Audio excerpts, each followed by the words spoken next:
Ya, entonces vamos a empezar a grabar y contarles que hoy día vamos a tener nuestra nueva reunión de viernes, como ya es tradición, y en esta ocasión tenemos a dos invitados muy especiales. Tenemos a la doctora Cecilia Besa y al doctor Pablo Muñoz. La doctora Besa es radióloga y profesora de la universidad. Pablo Muñoz es radio-oncólogo y también profesor de la universidad, y la idea hoy día es discutir un tema que pocos quizás lo ven como algo muy, pero que ha ido creciendo sostenidamente en el tiempo y que probablemente en los próximos años va a ser algo extremadamente relevante, que es la inteligencia artificial y cáncer. Así que Pablo y Ceci, les doy la palabra y ya estamos grabando, así que la pantalla es tuya, Pablo. Gracias, Benjamín. Muchas gracias al equipo organizador y al departamento por la posibilidad de poder congregarnos hoy por la mañana a conversar sobre este tema apasionante, y como bien señala Benjamín, que en los próximos años será, básicamente es una revolución que ya estamos viviendo. Les pido por favor si me pueden confirmar que pueden ver mi pantalla. ¿Sí? Perfecto.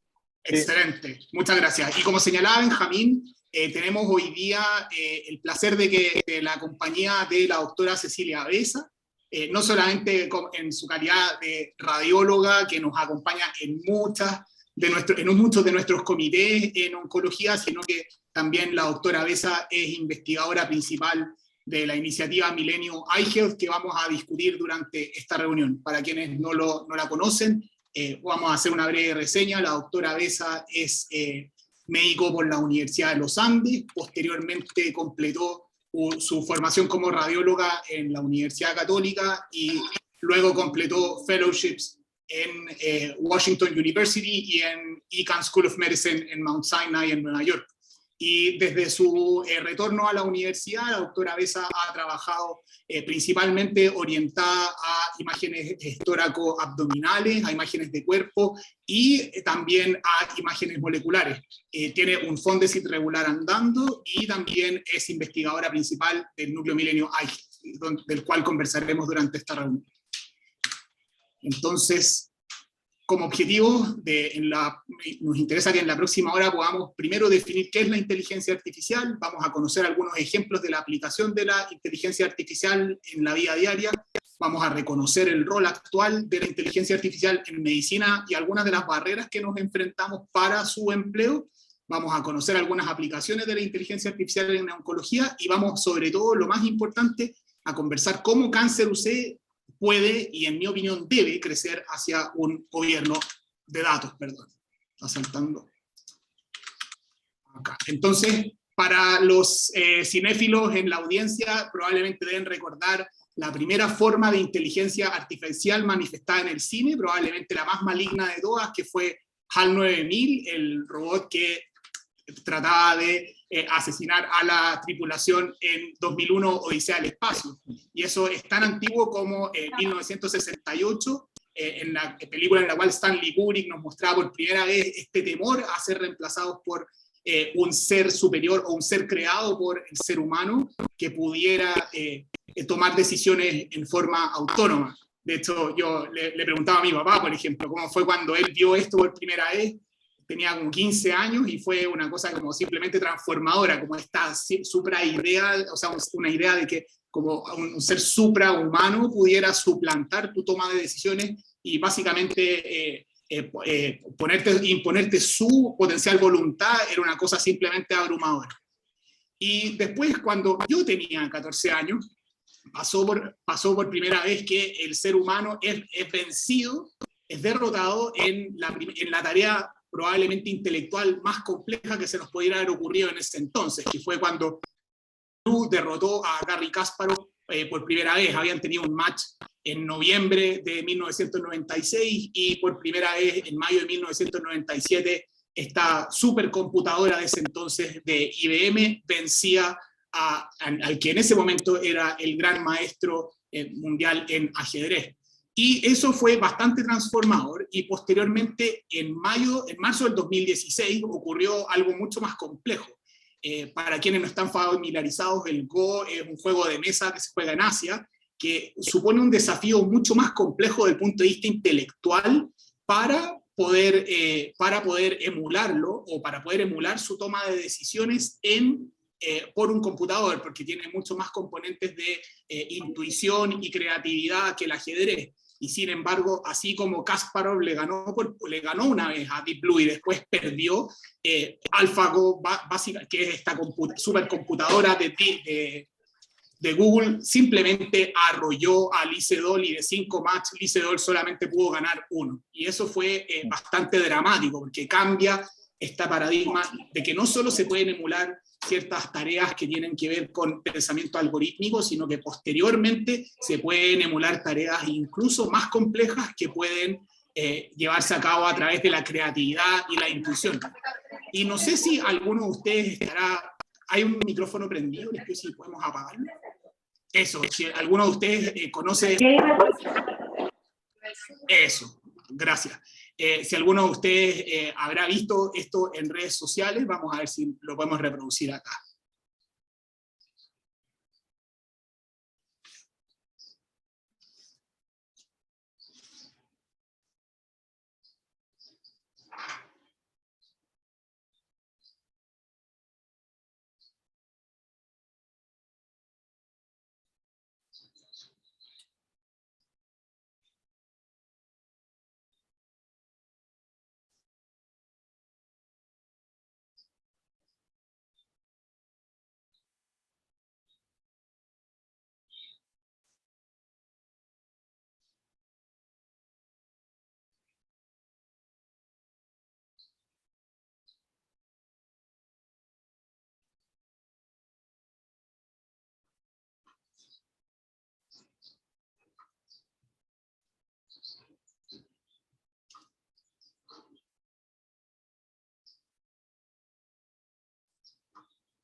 Perfecto. Y así fue como el año pasado Boston Dynamics publicó, hizo de dominio público estos videos en los cuales pueden ver a los robots que ha generado esta empresa, que es un spin-off de MIT, en los cuales podemos ver movimientos sutiles, la capacidad de tomar decisiones independientes en relación a una serie de condiciones ambientales, como son la presión, el peso, la gravedad, y la gente de hecho comentaba cómo son adorables, tiernos, y tienen movimientos que emulan al ser humano, pero al mismo tiempo ocurre el problema, lo que otra gente planteó. Es perturbador y es una visión de un futuro donde los humanos no seremos necesarios.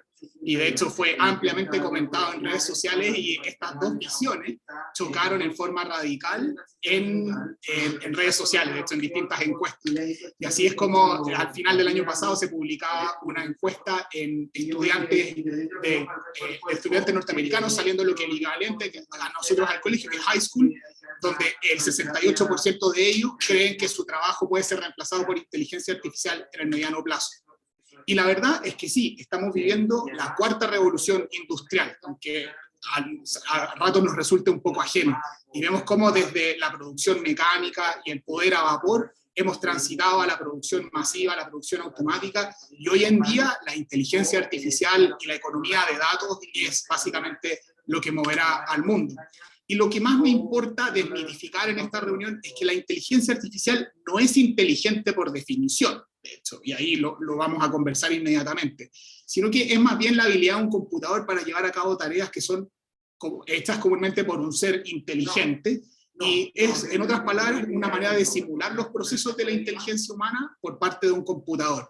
Y la verdad es que más que simular la inteligencia humana, lo más importante es que simula la predicción, que es como componente central de la inteligencia sobre el cual nosotros tomamos decisiones, y es probablemente la herramienta que más alimenta nuestra toma de decisiones diarias, a pesar de todos los sesgos cognitivos que tenemos. Y en cómo entendemos la predicción, la manera más simple de definirla es como rellenar información que falta. Con otras palabras, tomar información presente, que son datos, para generar información que falta. Y lo más importante acá es que la revolución en torno a la inteligencia artificial ha pasado por convertir problemas que son de input, en otras palabras, qué tiene que hacer el computador o qué tiene que hacer esta máquina en cada contexto, lo ha convertido en problemas de predicción, en otras palabras, en que la máquina conteste la pregunta ¿qué haría un humano en esta situación dada? Y la verdad, esto es importante que lo remarquemos, que cuando hablamos de predicción y hablamos de inteligencia artificial, es predicción llevada a su máxima expresión. Y existen un conjunto de técnicas en inteligencia artificial que básicamente apelan a niveles más profundos de procesamiento de un problema, de la complejidad del problema en sí, y de resolver distintos problemas que pueden ser como, pueden ir de la línea del reconocimiento de imágenes, el reconocimiento de voz, el reconocimiento de patrones, y cuánto grado de libertad uno aplica para poder generar este conocimiento. Y de hecho, desde las técnicas más simples de machine learning o aprendizaje máquina, creadas por primera vez o generadas por primera vez en torno a los años 60, hasta el aprendizaje profundo, con el cual AlphaGo le ganó a Licedol. Hay 50, 60 años de historia y al mismo tiempo de complejidad en torno a cómo podemos hacer que la máquina aprenda, básicamente emulando el pensamiento humano. Y la verdad es que en términos de predicción, eso es lo importante. ¿Qué haría un humano con esta información? El mejor ejemplo que existe es Google Search. Todos lo usamos en el día a día y Google Search en este momento representa el 92% del tráfico de buscadores en Internet, y su potencia como buscador radica principalmente en que usa una red neuronal profunda desde el año 2016, lo cual ha hecho que se dispare básicamente el cómo puede predecir lo que vamos a buscar, no solamente basado en la frase, como aquí le puse, la inteligencia artificial es, sino que qué es lo que han encontrado otros usuarios, qué es lo que ha pasado en términos del IP donde uno está conectado, el idioma, la disponibilidad de la página web, la confiabilidad, etc. Y otro ejemplo de la vida diaria que es bastante bueno, por lo demás a mí me encanta porque sufro con ubicarme al manejar, es Waze. Y Waze es una compañía israelí que posteriormente fue adquirida por Google, donde usando información disponible en tiempo real y absolutamente gratuita, como es ocupar mapas, tráfico y estimar tiempos de viaje, genera un modelo predictivo para optimizar el viaje. En otras palabras, con esta información, ¿qué haría un ser humano altamente efectivo manejando? Y de hecho, el típico ejemplo que se pone en la literatura de la inteligencia artificial son los taxistas en la ciudad de Londres. ¿Qué haría un humano para poder llegar a tiempo, o sea, para poder optimizar este viaje de manera de ocupar el menor tiempo posible y esquivando tráfico u otros parámetros? Y lo mejor es que Waze no solamente genera el modelo predictivo, sino que posteriormente procesa esta información y vuelve a, básicamente, a mejorar constantemente su modelo predictivo a través de la información que captura. Muchos de ustedes tienen que estar familiarizados con el concepto de los bienes complementarios en economía, que es el concepto de la elasticidad cruzada, en la medida en que el valor de un bien baja, el valor de otro bien sube. Y eso es clave porque en el mundo de esta cuarta revolución industrial y la economía de los datos, en la medida en que el poder computacional ha bajado de precio y hemos podido significativamente mejorarlo en términos de capacidad y accesibilidad, hace que inevitablemente nuestro poder de predicción aumenta, básicamente se dispara. Y al nosotros disparar nuestro poder de predicción y poder tener juicio y poder tener datos en forma constante, lo que hacemos finalmente es que podemos ir mejorando considerablemente nuestra predicción en el tiempo. Y ahí eso hace que los dos valores complementarios del poder computacional y la predicción, que son el juicio, en nuestro caso en particular el juicio clínico, y los datos pasan a ser un elemento fundamental en esta economía. Y así es como finalmente el 2017 The Economist publicaba que ¿cómo se llama esto? El valor o el bien más importante, como recurso más importante del mundo en el corto plazo serán los datos. Y ahí pueden ver cómo compañías como Amazon, Uber, Microsoft, Google, entre otros, usan datos que nosotros entregamos en forma gratuita y constante para poder ellos generar mejor predicción en el tiempo.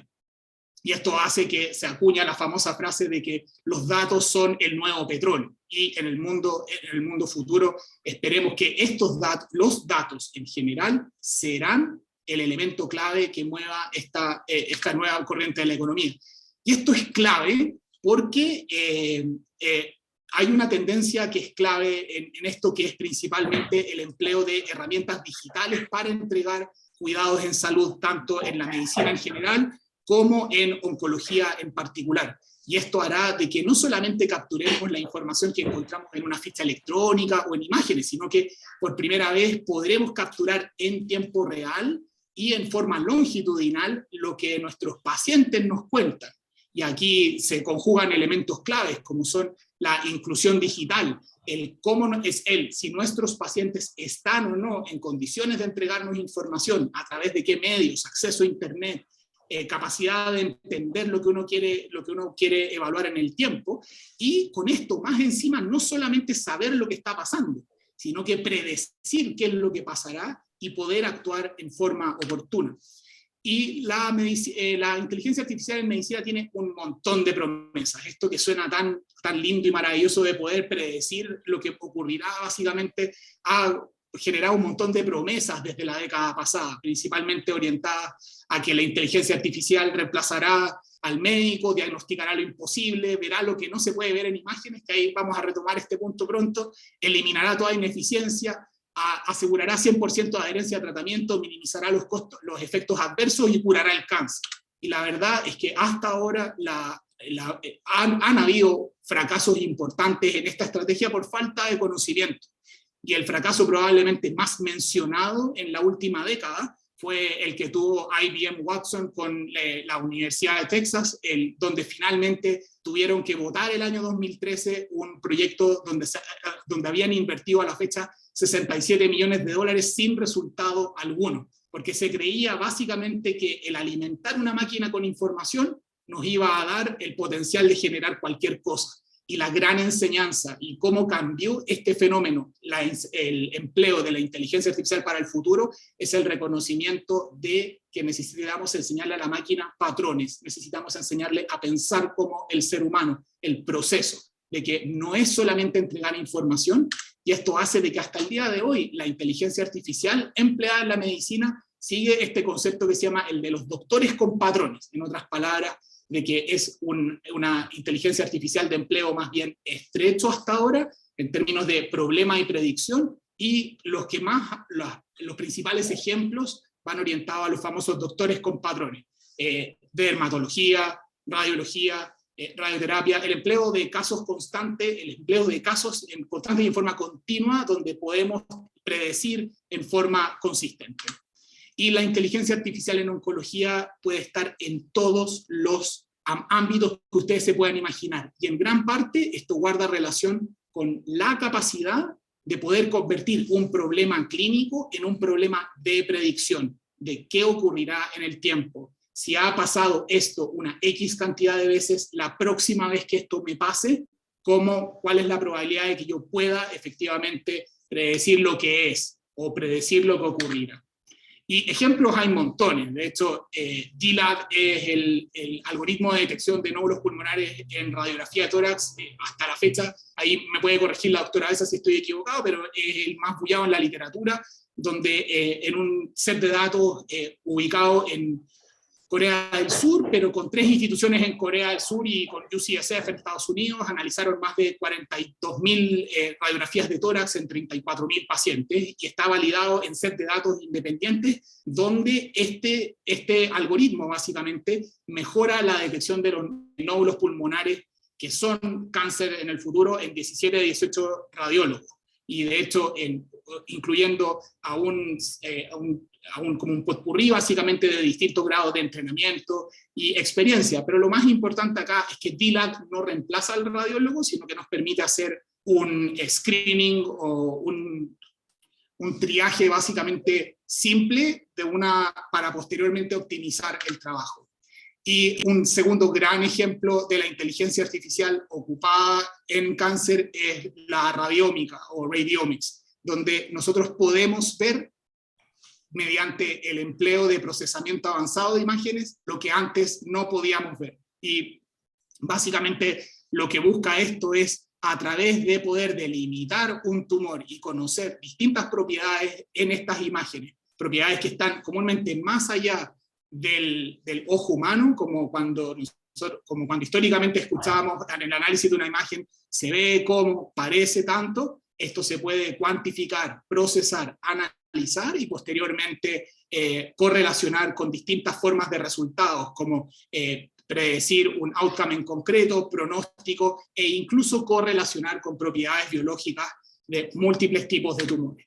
Y de hecho, uno de los papers clave en esto, que muy bullado de hecho cuando yo estaba empezando mi entrenamiento en Toronto, fue el hecho de que el grupo de Hugo Hertz en Holanda y en Brigham en Estados Unidos efectivamente podían, tomando estos tumores en CT y posteriormente extrayendo estas propiedades en las imágenes, correlacionar con distintas formas de expresión génica y correlacionar con resultados en dos modelos distintos de cáncer pulmonar y cáncer de cabeza y cuello, pero incluso en un contexto en distintas instituciones y con exámenes de imagen tomados en forma básicamente igual, pero incluso con algunas diferencias.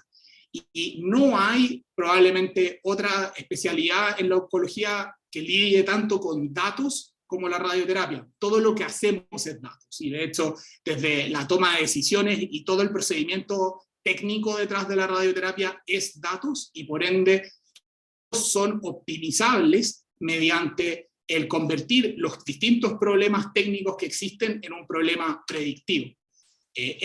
Un paper muy bonito publicado en Nature Medicine el año pasado por el mismo grupo donde yo me entrené, básicamente lo que hacía era de que en cáncer de próstata buscábamos como una herramienta de planificación orientada, basada en aprendizaje de máquina, podía eventualmente incorporarse al flujo de trabajo de un servicio de alto volumen.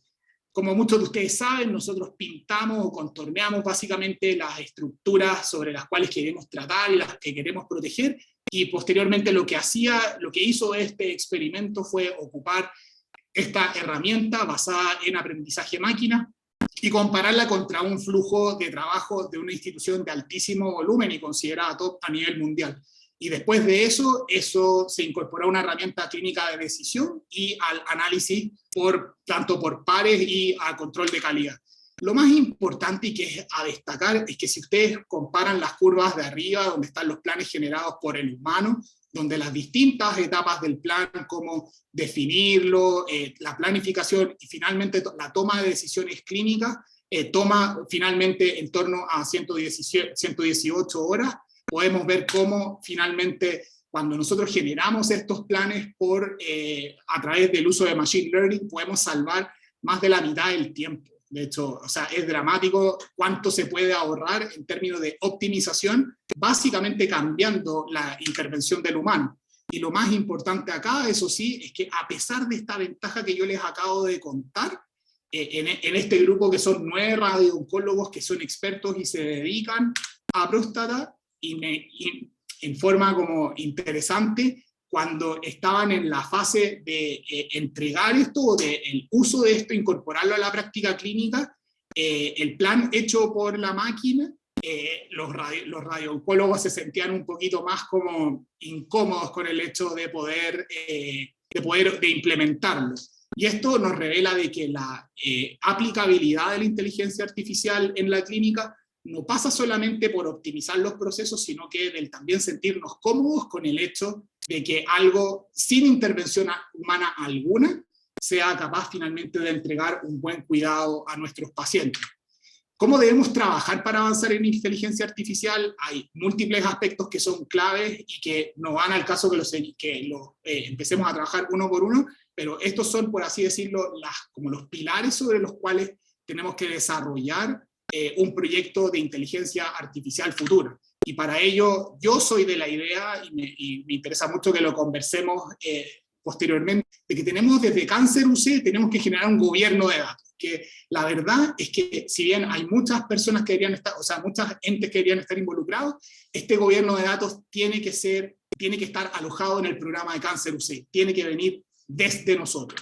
Y tiene que venir desde la Facultad de Medicina, va a involucrar a muchísimos actores, entendiendo Cáncer UC como un programa que es transversal, en todo caso. Por favor, que no se entienda que Cáncer UC es solo el departamento, todo lo contrario, es una iniciativa transversal, pero que en la Facultad de Medicina tiene que incluir a muchísimos actores, muchísimos departamentos, y al mismo tiempo tenemos que incorporar a nuestros colaboradores en la Facultad de Ingeniería y en la Facultad de Física. En este momento, haciendo una suerte de catastro de iniciativas en investigación que están incorporando inteligencia artificial en Cáncer UC, conocemos 4, está el Fondecit regular de la doctora Besa, el Fondecit de iniciación de Tomás Merino, que tiene involucrado algunos aspectos de evaluación de la toxicidad en forma piloto, ocupando algunas de las muestras que ha incorporado Tomás como parte de su estudio. Está el Fondecit de iniciación de Pablo Achurra en el Departamento de Cirugía Digestiva, donde quiere evaluar imágenes de endoscopía para predecir condiciones premalignas en cáncer gástrico, y el Fondedoc que están dando, que lidero yo junto con la doctora Besa y el doctor Marcelo Andía, donde queremos evaluar las barreras para la enseñanza de la inteligencia artificial en estudiantes de medicina. Y la verdad es que tenemos que finalmente transitar hacia un modelo donde incorporemos la inteligencia artificial tanto en los aspectos clínicos como de investigación, desde tener bases de datos para la clínica y la investigación en forma granular y con poca conversación, y transitar finalmente hacia un modelo en el cual nuestras operaciones clínicas y la investigación estén en un modelo de datos que esté integrado y de aprendizaje continuo. La doctora Besa posteriormente nos hablará unos minutos sobre la iniciativa iHealth, así que no voy a entrar posteriormente en esto, pero es una iniciativa transformadora, la cual desde 4 áreas distintas finalmente busca cómo, desde las imágenes hacia otros elementos de captura de datos en tiempo real, podemos cambiar la historia de múltiples enfermedades, y uno de los polos claves de iHealth es cáncer. Y estas promesas de la inteligencia artificial en oncología, si bien tienen que ser mucho más medidas, también tienen que ser muy ambiciosas, y ellas pasan por mejorar el screening en cáncer, descubrir blancos terapéuticos, predecir respuesta a tratamiento, a toxicidad, aprender continuamente y optimizar, trabajar en forma más eficiente, y bueno, robarle la frase a Benjamín, que me encanta cuando dice cambiar la historia de nuestros pacientes. Y al final lo más importante que me interesa dejar como mensaje es que la inteligencia artificial nos hará más humanos. La inteligencia artificial nos permitirá liberar tiempo, optimizar tiempo para los problemas realmente complejos. Hará de los problemas simples en medicina resolvibles a través de inteligencia artificial, liberándonos a nosotros, el humano, para el contacto y para lo que realmente es importante, de poder estar para nuestros pacientes y resolver con juicio clínico, como les contaba, uno de los bienes complementarios que va a disparar su valor, con juicio clínico resolver los problemas más complejos de la práctica clínica habitual. Y con eso me interesa cerrar dejándoles que la inteligencia artificial es poder predictivo llevado a su máxima expresión, y que es la 4ª revolución industrial. Vamos a enfrentar cambios radicales a nivel social y cultural. La perspectiva de cómo se trabaja gracias al empleo de la inteligencia artificial va a cambiar. Después de un costo inicial en términos de inversión, los costos de operaciones van a bajar. Va a cambiar la manera como entendemos nuestro trabajo, va a cambiar la manera en cómo nos relacionamos con la información. Ya está cambiando la historia de la oncología. Nosotros lo vemos como algo futuro, pero es presente, y nosotros tenemos el llamado y la necesidad de hacernos presentes, de hacer de esto el presente rápido y empujar desde nuestra arena, desde Cáncer UC, tenemos una responsabilidad por generar cambios consistentes en esta materia.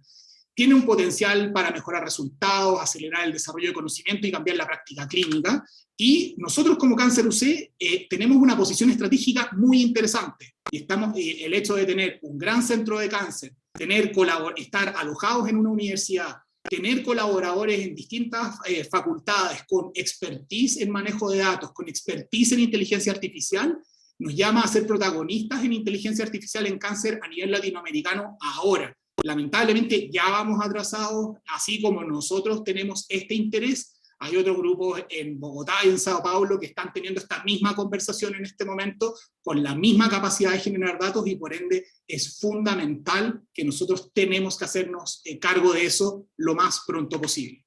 Y mi mensaje final es que Cáncer UC debe crecer en inteligencia artificial.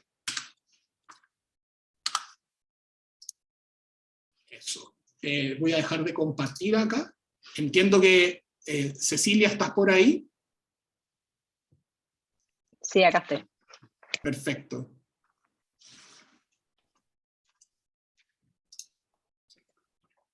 ¿Tú necesitas compartir pantalla para contarnos sobre iHealth? Yo voy a compartir, sí. A ver, screen. Lo tienes que hacer la host. ¿Quién tiene que hacer la host? ¿Yo? Tú, sí. Cuéntame cómo es eso. Co-host. Pínchame arriba mío mi nombre y me tenéis que, va a salir la opción. Como Eso, los 3 puntitos. Exacto. Ahí está Cecilia.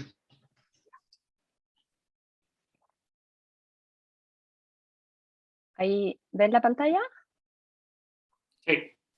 ¿Sí? Ya. Perfecto, sí. Bueno, primero quería dar las gracias al departamento por la invitación. La verdad que estas son las instancias que nos van a ayudar a avanzar en todo lo que Pablo habló. La presentación de Pablo, la verdad que fue completísima. Aprendí un montón de cosas en tu presentación, así que es súper completa. Y quería, como antes de quizás presentarles lo que es un poco esto de iHealth y el rol que estoy yo teniendo en esta iniciativa, un poco recoger algunas cosas que dijo Pablo y quizás abrirlas como a discusión, que finalmente yo creo que Pablo dio algunas cosas como súper claves. Finalmente que estas cosas de inteligencia artificial, que probablemente mucha gente se sienta amenazada, finalmente hay una frase que dice como la inteligencia artificial no reemplazará al médico, al radiólogo, sino que reemplazará a aquellos que no sepan utilizarla. Y eso es clave, porque quieran o no, esta revolución ya partió y nosotros en distintos tipos en todo nuestro quehacer médico, esto va a ser algo que vamos a tener que lidiar, desde la gestión del paciente, desde el análisis de imágenes, desde generar modelos predictivos de respuesta, etcétera. Así que la verdad que no es una opción hoy día no entender qué está pasando con esto y decir, no, esto lo van a hacer los ingenieros o lo va a hacer otra persona. Hay que subirse al tren y lo bueno es que nosotros podemos subirnos en esta ruta o en este tren, por así decirlo, de la manera que nosotros sabemos hacerlo y es nuestro valor en esta misión, por así decirlo. Nosotros, a esta altura, a los 40 y tantos años, yo no voy a aprender a programar, fíjate, yo no voy a saber hacer y generar códigos en Python, pero sí tengo que poder guiar a un equipo clínico o un equipo que va a ser multidisciplinario, porque nosotros vamos a tener que colaborar abiertamente con, como dijo Pablo, con la gente en ingeniería, con la gente en física médica, que son gente que necesita nuestro input en forma prioritaria para poder generar finalmente cosas que tengan impacto en los pacientes, porque, por ejemplo, ¿qué pasó con el COVID? O sea, cuando empezó toda la ola del COVID, hicieron no sé cuántas mil investigaciones de que finalmente cómo podíamos hacer y analizar por inteligencia artificial las radiografías de tórax, los escáneres, todo, para en el fondo había tan volumen de imágenes que los radiólogos no íbamos a ser capaces de analizar todas estas imágenes. Bueno, creo que salió un paper en Nature que finalmente decía, de todas estas publicaciones no hay nada de estas cosas que se estén usando clínicamente, y eso finalmente es porque muchas de estas iniciativas no vienen, ¿verdad?, con el clinical champion, que le llaman los clínicos, y no son lideradas desde medicina. Entonces eso es súper relevante. Estas iniciativas tienen que ser lideradas o tiene que haber siempre, en el fondo, alguien de medicina o alguien que entienda qué es lo que le agrega valor en el fondo, al paciente o a la práctica clínica. Eso yo creo que es algo súper relevante de hacer hincapié, y por eso creo que el mensaje final de Pablo, que es nosotros como Cáncer UC o como UC tenemos que tener gobernanza de nuestros datos, porque finalmente eso es nuestro mayor valor. O sea, nosotros somos los que generamos estos datos, nosotros somos los que analizamos los datos y no los estamos usando ni los estamos administrando, por así decirlo, de una manera eficiente. Así que yo creo que como conclusión tiene que haber un esfuerzo institucional, y mucho más que una cosa de conversaciones como aleatoria, de finalmente que esto se encamine y llegue y genere en el fondo impacto real. Y estoy de acuerdo con Pablo, estamos atrasadísimos en esto. O sea, esto ya nos lleva, y no que estamos atrasados con Estados Unidos, con Europa, estamos atrasados con respecto a nuestros pares en Brasil y en otras partes. Así que no es algo que podemos como dejar y que alguien más lo haga, porque finalmente somos nosotros quienes vamos a tener que hacer estas cosas. Lo otro que quería, antes también de presentar esto, es que el tema y algo que es súper relevante de por qué finalmente la inteligencia artificial en el área médica genera tanto, no sé si tanto rechazo, pero genera tanta incertidumbre finalmente, porque pasa todo esto, que tú metes los datos en una caja negra y después te entregan algo. Y lo que mostró Pablo un poco en ese trabajo de la gente de su grupo con cáncer de próstata, es finalmente si uno no entiende lo que está pasando con el proceso, es poco probable que tú lo utilices. Entonces, ahora hay toda una onda con la medicina, con la inteligencia artificial de lo que se llama como explainable IA, ¿no es cierto?, inteligencia artificial. Y básicamente es poder entender y verificar los procesos que el modelo o ¿no es cierto?, las redes neuronales profundas, etcétera, hicieron y en el fondo y generan los datos. Así que nos tenemos que mover hacia ese camino de poder como explicar y poder entender. Y hay un ejemplo súper típico de radiografía de tórax que básicamente le dicen, bueno, le pasan no sé cuántas radiografías de tórax a un modelo y le dicen, dime si este paciente tiene COVID o no. Y finalmente lo que estaba haciendo el modelo es que veía, en el fondo, el tag de la radiografía y decía, este paciente viene de tal hospital y este hospital tiene mucho más riesgo de que los pacientes tengan COVID. Entonces, finalmente, el modelo determinaba que ese paciente tenía COVID por cosas erradas. Entonces, finalmente, nosotros tenemos que entender lo que está pasando y la única manera de entender es involucrarnos desde un comienzo en esta iniciativa. Entonces, no significa que sepamos programar, no se necesita eso, se necesita que sepamos analizar en forma crítica y poder darle buen input a nuestros colaboradores que van a ser claves en esto, porque esto es multidisciplinario y nosotros aislados en medicina no vamos a llegar a ninguna parte. Y lo otro que creo que también es relevante decir es que finalmente muchas de las métricas que se usan para validar estos modelos no son adecuadas, y finalmente acá nosotros también tenemos un rol en que para poder finalmente generar impacto, las métricas con que evaluamos todos estos modelos y todas estas iniciativas tienen que estar cercanas en el fondo a los outcomes clínicos del paciente, porque eso es finalmente lo que más valor tiene. Así que no sé si alguien quiere comentar algo, porque de estas cosas yo creo que da para mucho la discusión, es bien interesante, pero creo que lo más relevante es un poco lo que Pablo menciona, de que esta iniciativa, en el fondo nosotros tenemos que hacernos cargo de esto y de una manera profesional, o sea, esto ya dejó de ser en el fondo algo como un hobby de que hago un proyecto, esto tiene que ser algo tomado mucho más serio, porque el mayor valor agregado que tenemos nosotros es generar estos datos y generarlos en el fondo, poder en el fondo ser capaces, ¿verdad?, de distribuirlo en forma adecuada. Después viene todo un tema también ¿no es cierto?, de las bases de datos, hay todo un tema de ética que tampoco en Chile está muy claro, hay un área gris, entonces hay muchos temas que finalmente hay que poner dentro de la discusión antes de o seguir avanzando. No sé, Pablo, si queréis, como antes de que presente esta cuestión, decir algo o presento lo de Aike. Vamos adelante con lo de Aike. Ya, entonces, solo para presentarles brevemente, las iniciativas Milenio son iniciativas, ¿verdad?, de la NIT, y esta es una iniciativa Milenio que la lidera Claudia Prieto y Marcelo Andía. Claudia Prieto es una ingeniera biomédica del Centro de Imágenes de la Católica, y ella estuvo mucho tiempo en Oxford, en el King's College, que mucho de la gente del Centro de Imágenes se ha formado ahí, al igual que Marcelo Andía, y ella lideró este grupo, esta iniciativa, que finalmente es congregar a un grupo de investigadores de distintas universidades, de distintas disciplinas, para poder, ¿no es cierto?, generar un proyecto que en este caso es este Instituto Milenio de Intelligent Healthcare Engineering. En este instituto, esto funciona prácticamente como una empresa, hay un director ejecutivo, hay una coordinadora, o sea, son proyectos que se ganan de 5 a 10 años, son iniciativas de largo aliento. Acá Pablo y Tomás ya son parte de los investigadores y finalmente esto funciona como un paraguas de varias iniciativas y tratar de, en el fondo, funciona como una institución en el fondo virtual, por así decirlo. Y a mí me tocó, o estoy a cargo de liderar uno de los streams, que es la parte más clínica, que finalmente es tratar de utilizar todas estas herramientas y todos estos recursos para finalmente poder avanzar en el diagnóstico y manejo de enfermedades cardiovasculares y cáncer. Finalmente son 4 disciplinas, 4 proyectos que se articulan en todo momento, ¿verdad? Está la primera stream, que es esta como imágenes, adquisición de imágenes inteligentes cuantitativas.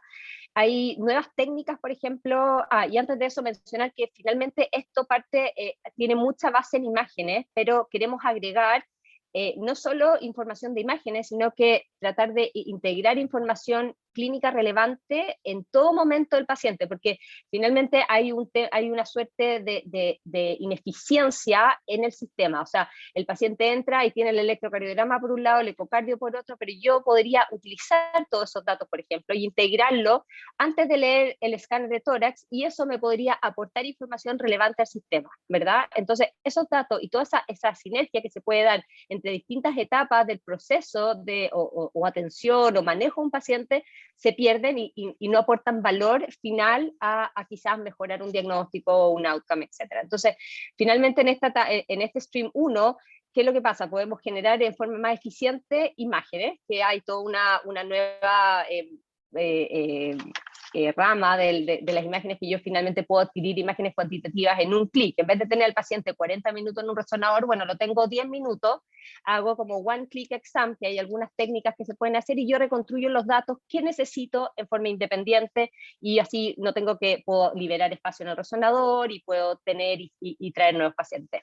El stream 2 es como yo integro parte de esos datos adquiridos y hago mejor reproceso de los datos, y acá estos dos streams, y al igual que el stream 3, están principalmente liderados por gente que viene de data science, que viene del mundo de ingeniería eléctrica, que viene del mundo de la física. En el stream 3 lo importante es tratar de integrar ambos, en el fondo, la adquisición de datos, cómo se analizan estos datos en forma conjunta para tratar de ya hacer análisis explicables, en el fondo, lo que les contaba de lo que es explainable AI. Yo necesito entender qué es lo que está tratando de, cómo predice el modelo una pregunta y una respuesta.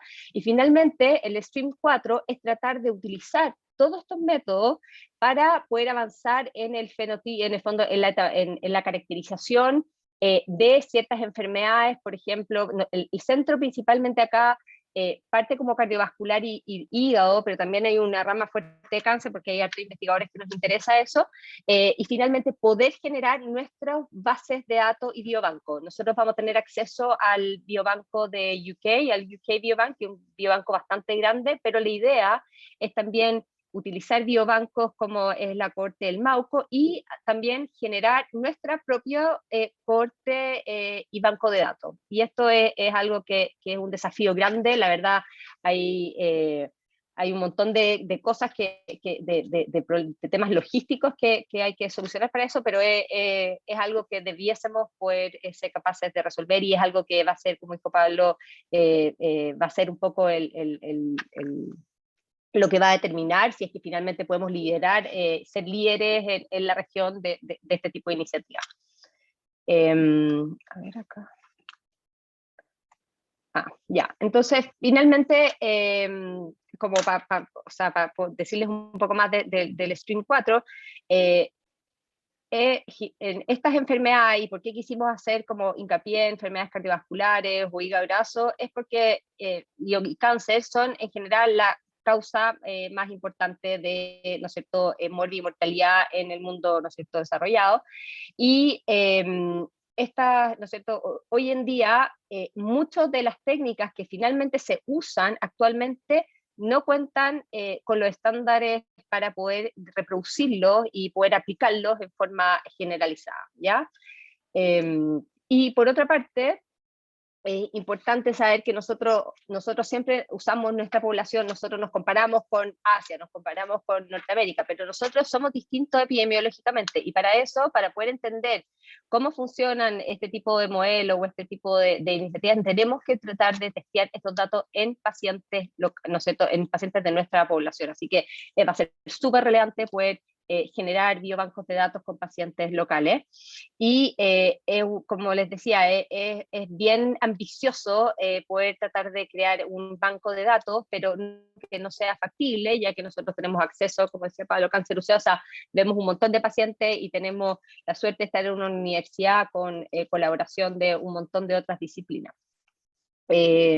lo que queremos hacer es poder, con estas bases de datos y con todo lo que les conté de estas otras adquisiciones, los otros streams, finalmente crear, ¿no es cierto?, biomarcadores que puedan predecir, caracterizar mejor enfermedades. El centro está en enfermedades cardiovasculares, hígado y cáncer en un principio.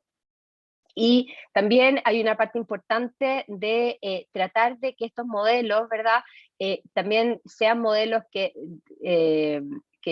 pongan y que aborden todo lo que es, ¿verdad?, el bias importante que se genera. O sea, acá en los modelos de inteligencia artificial, y hay ejemplos clásicos de gente que en San Francisco creo que había un programa que finalmente desclasificaba o no hacía que los pacientes que eran de raza afroamericana vinieran a control, porque se centraba, ¿verdad?, en pacientes que contestaban el teléfono y que vivían en lugares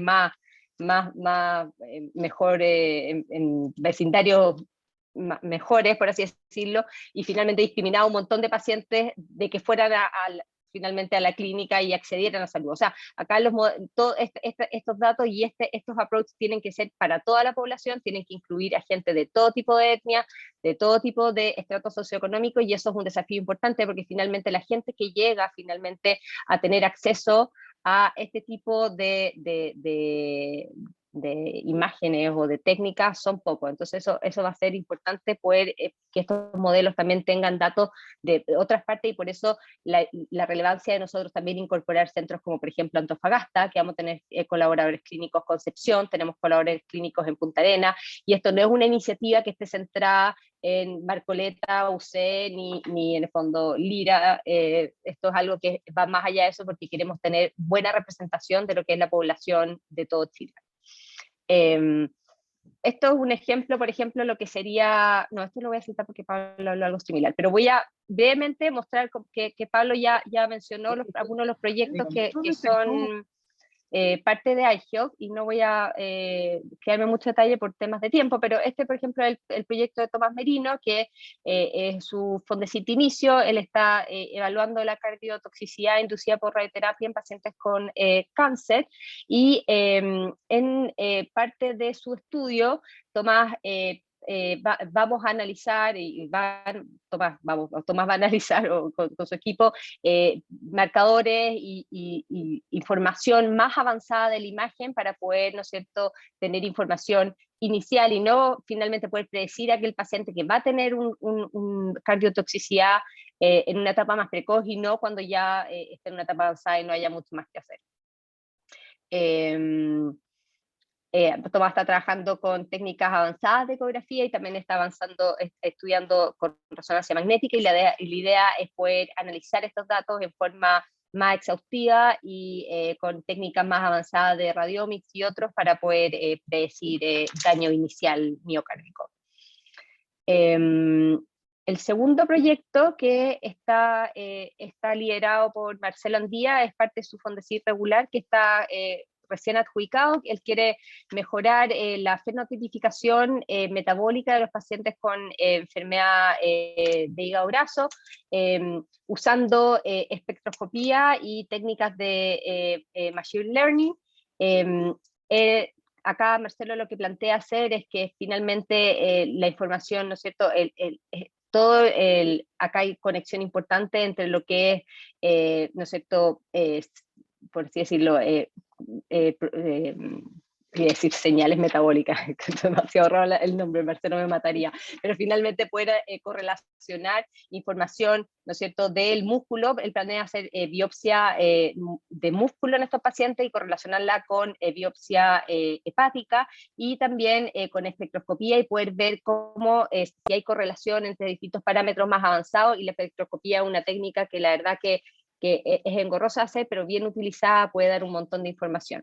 Así que él planea hacer caracterización metabólica del hígado y el tejido muscular usando estas técnicas de espectroscopía por resonancia, y finalmente poder predecir hacer modelos usando técnicas de inteligencia artificial que puedan, ¿no es cierto?, caracterizar y fenotipificar de manera más adecuada a este tipo de pacientes. Este es mi proyecto, que es de cáncer de próstata.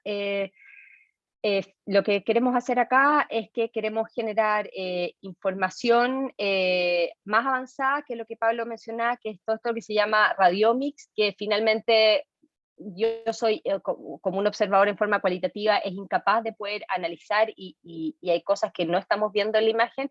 Entonces finalmente estas técnicas necesitamos generar nuevos biomarcadores, sobre todo en imágenes, ¿verdad? Para poder identificar en forma precoz a pacientes que van a tener enfermedad clínicamente significativa. El cáncer de próstata, como ustedes saben, hoy día, o sea, es de los cánceres más frecuentes. Hoy el acceso a resonancia magnética acá es limitado por un tema de espacio, así que la verdad va a ser bastante importante poder generar biomarcadores y técnicas que permitan hacer screening y triage o caracterizar a estos pacientes de manera más adecuada.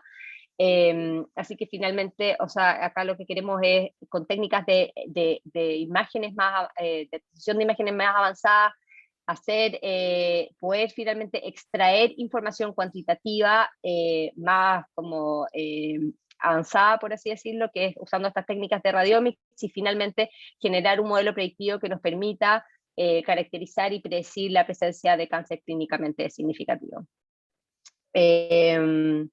Esos son algunos de los proyectos que están bajo el Stream 4. Y ahora no sé, Pablo, porque nos queda poco tiempo, no sé si te paso la palabra a ti. Gracias, Cecilia. Bueno, como pueden ver, es apasionante cómo el Stream 4 abre este paraguas sobre el cual alojar tantas iniciativas y potenciales proyectos para colaborar tanto con la iniciativa Milenio como con otros potenciales colaboradores dentro e incluso fuera de la universidad. Pero lo primero sigue siendo el gobierno de datos, probablemente, la principal barrera, como la más importante. Y ahí, aprovechando que tenemos a Sebastián Mondaca y a Bruno en calidad de director del Instituto de Cáncer y Bruno en calidad de jefe del programa Cáncer UC, me gustaría preguntarle a los dos, la verdad, ¿cuál creen que serían las principales barreras del punto de vista institucional, como instituto y como programa, para poder montar una gobernanza de datos? ¿O ven ustedes la necesidad de poder tener un gobierno de datos desde Cáncer UC que nos permita crecer?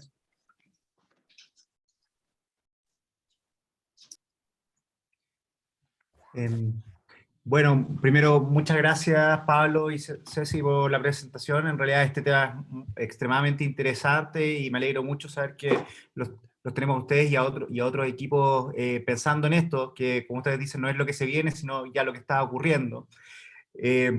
Yo no puedo estar más de acuerdo de que necesitamos tener un dominio y un manejo más normado de los datos con los que contamos en Cáncer UC, y desde el punto de vista de la red, creo que tenemos muchos desafíos por delante y en paralelo, y que a veces no nos permiten tener esta mirada más, ni siquiera de largo plazo, sino de mediano plazo. Y bueno, las principales barreras que tenemos es de que, desde el punto de vista del desarrollo informático, estamos francamente atrasados, y por eso nos estamos tratando de poner al día ya con la nueva ficha electrónica que va a empezar a funcionar el próximo año en el edificio 7. A nosotros nos va a llegar todavía con más retraso al Centro del Cáncer. Todo el sistema que estamos montando de Mosaic, que es para poder tener una ficha, ciertos procesos que sean más cáncer específicos y con los cuales podamos avanzar en cosas tan básicas que son fundamentales para lo que estamos hablando hoy día, como es un registro de cáncer. Y bueno, y que eso dé pie a otro tipo de soluciones informáticas que nos puedan ayudar a enfrentar desafíos que tenemos hoy en día. Por ejemplo, la asignación de sillones de quimioterapia, que es algo que a uno claramente dice, bueno, aquí inteligencia artificial claramente podría tener un rol súper interesante. Sí que nos falta ponernos al día en esos como insumos básicos de generación y almacenamiento de datos, pero creo que eso no nos tiene que limitar en el cuanto que podamos tener esta mirada a mediano plazo y trabajar de cómo en paralelo nos ponemos al día con lo que nos falta y avanzamos con este siguiente paso tan interesante que ustedes están proponiendo. Muchas gracias por la presentación, Ceci. Por fin, mire lo que estás haciendo. Y Pablo también. Bueno, en Dinamarca, cuando quisieron mejorar la educación del país, le pagaron mal a los profesores, son los mejores pagados, y tomaron medidas que leemos a 20 o 30 años. Yo no conozco el músculo en nuestra institución que sea capaz de hacerse cargo de esto, así que me imagino que el camino, como en todos los otros desarrollos, va a ser buscar recursos y equipos a través de proyectos financiados en concursos competitivos como este. Así que se me ocurre que es la manera para ir.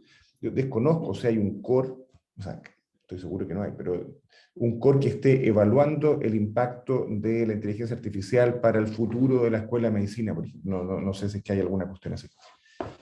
Así que probablemente como fruto de proyectos pequeños que pudiéramos ir desarrollando con fondos independientes, me imagino que cómo se va a construir esto. No sé si ustedes van a hacer propuestas concretas como resultado del milenio. Ese es el objetivo, me imagino les dieron fondos para eso. Si no sé si ustedes tienen alguna propuesta más concreta de avance en esta área. Yo solo puedo decir que llevamos como 4 o 5 años tratando de buscar de una manera más inteligente cómo ordenar los sillones de quimioterapia y no hemos podido. Y que la ficha electrónica es la que conocen. Así que no sé si ustedes tienen una mejor aproximación, salvo buscar recursos por concursos competitivos. José Esteban, también tú querías decir algo. Bueno, es que estoy a la intemperie, ¿ah? Porque me vine a sacar la foto, me mandó el jefe de departamento. Acá está la gente sacando la foto, ¿ah? Pero yo quería decir dos cosas. Una es que, bueno, agradecer la presentación, ¿cierto? La motivación con estas cosas. Nosotros con la Fundación de Bruno nos ganamos un fondo pequeño de la DMCD, donde estamos armando una cosa muy sencilla, que es que lean los informes de radiología que se producen en el Sótero del Río y sus hospitales accesorios, que lea también las interconsultas, que lea los datos de urgencia y que lea los informes de patología para avisarnos cuando haya sospecha de cáncer pulmonar, porque un poco y eso, esta máquina lectora, digamos, va a leer, en el Sótero salen como 1500 informes de radios por semana y 20.000 interconsultas. Y los otros números no me los acuerdo ahora, pero son miles de documentos de texto cortos que hay que leer. Y la idea es que esto nos dé una lista de casos posibles de cáncer de pulmón y nos maneje nuestra enfermera de cáncer de pulmón, que es la Natalie Pinto. Esperamos que esto acorte el tiempo entre que se producen esos papeles y que los veamos en oncología, porque ahora está todo el tema de la interconsulta y que es realmente bien jodido para los pacientes esperar tanto. Ayer vi a una señora que se hospitalizó en enero en medicina con cáncer de pulmón y se fue de alta sin nada, en verdad, estaban todos los escáneres, todos los informes, la biopsia, todo. Nadie nos avisó y yo la vi ayer y la mandé directo al hospital y tenía taponamiento cardíaco ahora. Claro, manejo expectante del cáncer de pulmón por 3 meses trae resultados dramáticos. Y yo creo que nos pueden ayudar herramientas como esa, que de repente no tienen por qué ser tan necesariamente complejas de armar para los técnicos, y de acuerdo con lo que dijo la Cecilia, que hay que tener un campeón clínico, entre comillas, o campeona, porque creo que tenemos que meternos nosotros y entender un poquito más de esto. Y otra cosa que quería decir es que va a venir mi amigo Daniel Capurro de vacaciones. Él está de director de informática allá en Australia, en un centro importante, grande. Y viene 2 semanas en abril y yo creo que no sería malo juntarse con él para algunas perspectivas, como dicen los gringos, porque él está ahí en otra posición, ¿cierto? Y él está en un cargo que yo creo que preguntarle a Seba y a Bruno, no sé si existe en la Católica, porque él está como bien arriba en el centro digamos que es un centro clínico, un hospital, como jefe de informática eso. Entonces, no sé si eso está ahora, quién está, y quizás juntarnos. Creo que es bueno conversar esas cosas con gente que tiene otra experiencia. Eso. Sí, José, para responder eso, eso sería lo que es equivalente a la gerencia de sistemas de innovación digital de la red. Y es Helen Sotomayor la persona. Sí que hay algo así, pero obviamente no creo que al nivel que lo tienen ahí en Australia, pero obviamente avanzar en la informática médica es una prioridad de la red, entendiendo que estamos bien atrasados, pero queremos obviamente ponernos al día y estas iniciativas creo que pueden ayudar a futuro a recuperarnos más en este aspecto. ¿Puedo dar un comentario final antes que nos vayamos? Yo creo que recoger el Bruno, o sea, va a ser muy difícil finalmente que haya como una entidad y esto probablemente que solucione esto en forma como holística, por así decirlo. Yo creo que esto va, como dice Bruno, va a avanzar por proyectos chicos individuales que van a estar en el fondo una combinación entre fondos concursables o otras iniciativas, pero hay cosas como chicas que sí uno puede hacer, por ejemplo, los comités, te fijas, hay cosas que esos pacientes que en el fondo este registro cáncer, eso, si es que está bien registrado esos datos, nosotros después podemos acceder a esos datos en forma y hacer como proyectos cápsulas, por así decirlo. O sea, tú tenés cáncer colorectal andando de una manera adecuada, cáncer de mama, y ir haciendo como en pequeños grupos de trabajo y finalmente iniciativas como el Milenio, o sea, nosotros como grupo tenemos un montón de gente que está, o sea, el proyecto José, por ejemplo, si tú necesitas conectarte con gente de Data Science, ese problema que estuve diciendo, yo te conecto encantada y en el fondo estamos acá para poder tratar de que hayan proyectos de ayudarlos y que finalmente esto sea como algo sinérgico. Entonces, yo los dejo súper invitados como a que si hay algún tipo de iniciativas que creen que puede beneficiarse de la logística de ICELC, finalmente van a haber instancias de postulación a fondos dentro de ICELC. Existe un equipo, o sea, yo me reúno en forma periódica con la gente de Data Science e Ingeniería de la Católica. Lo único que quieren son datos, o sea, lo único que necesitan es datos de nosotros y en ese sentido, si yo los puedo canalizar y conectarlos con gente así, por favor no siéntanse súper así, escríbanme o llámenme, porque también esa es parte de mi rol en esto y poder ir como con proyectos más chicos. Así que yo creo que por ahí va, por lo menos por ahora, va a costar quizás darle como una mirada, así, como que vengan fondos destinados desde la facultad, esto en forma independiente, pero hay que hacer con lo que uno tiene a mano, en el fondo, no dejar de hacerlo porque no hay una gobernanza central.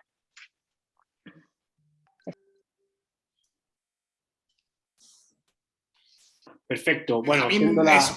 siendo las 9:30, vamos a agradecerle a los dos presentadores. Muchas gracias por la reunión y vamos a dejarlo hasta acá. Así que, bueno, que estén bien y que tengan un buen día. Nos vemos. Chao. Chao, muchas gracias. Chao, gracias.